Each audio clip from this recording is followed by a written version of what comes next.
Welcome back to The Explainer, everyone. So take a quick look around you right now. The screen you're watching this on, the roof over your head, the roads you travel today.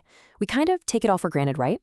But behind every single piece of our modern lives is an intense, highly structured framework of problem solvers. In this Explainer, we're going to unpack what it truly means to be an engineer in today's society and why their invisible work is literally the foundation of almost everything we do.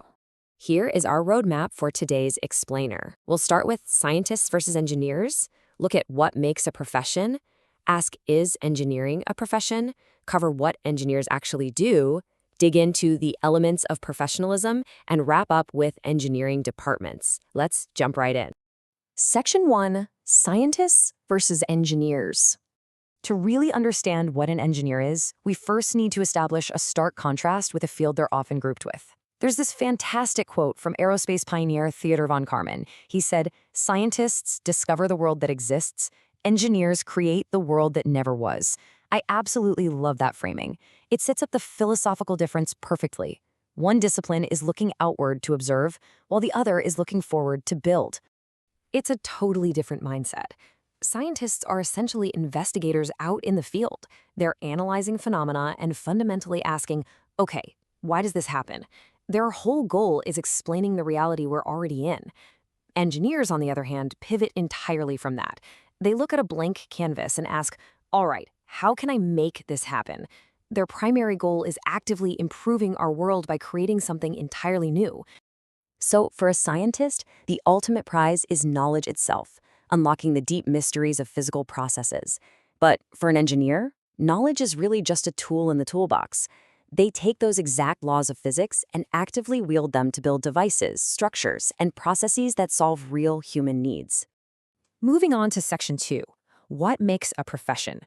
We throw the word profession around a lot, but formally, a true profession is a completely different beast than a standard occupation. It's a really rigid path. It requires intense academic training, highly specialized skill, strict exams by governing bodies, and an ironclad commitment to legal and ethical standards.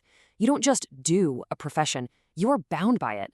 And because this work is absolutely vital to society, sure, it commands higher compensation, but the trade-off is a mercilessly high standard of execution. All right, Section 3. Is engineering a profession? We all know law and medicine meet this super high bar, right? But let's hold engineering to the fire. Think about the infrastructure keeping your city running right this second. Do the people behind those creations operate under the strict, formalized attributes of a true profession? Looking at the checklist, the answer is a resounding yes. Engineering easily satisfies these requirements. They provide a service that is completely indispensable to society. They rely on advanced math most of us just don't possess. They face strict admission standards, and crucially, they have to exercise immense judgment. Because let's face it, in this field, a single miscalculation can literally cost lives. You can really sense that heavy responsibility when you look at massive construction sites. It grounds the theory in reality. They aren't just doing math at a desk somewhere. They're orchestrating massive societal shifts, and they have to do it safely. Whether it's the brakes in your car, a massive chemical plant, or your city's underground transit system, they are constantly balancing innovation against public safety. They operate in highly volatile fields where logical, systematic problem-solving is really the only way to succeed. Safety, reliability, and cost-effectiveness, those are absolutely non-negotiable. Which brings us to Section 4, what engineers actually do. So what does all that math, science, and rigorous standard setting look like on a typical Tuesday morning? Well, it translates into a staggering checklist. They design everything from the everyday consumer products we use to the massive manufacturing plants that actually build them. They plan and supervise our highways, lay out our complex transit networks, and even develop the intricate methods to safely extract natural gas from the earth to satisfy pressing national needs. And the scale here is quite literally planetary. It's not just about building a single bridge, it's about harnessing the Earth's natural resources to sustain global populations of billions of people. The physical footprint of their work is just astounding. Section 5, the elements of professionalism. Given that massive planetary power, the rules you play by have to be ironclad. When you wield that much control over society's infrastructure, how do you actually maintain trust? Well, mastering the science just isn't enough. An engineer has to support 4 foundational pillars: competence, integrity, responsibility, and accountability, and finally, public obligation. If any one of these pillars crumbles, the entire structure of the profession collapses. Let's take that first pillar, for example, competence. It demands so much more than just a college degree. Think about it.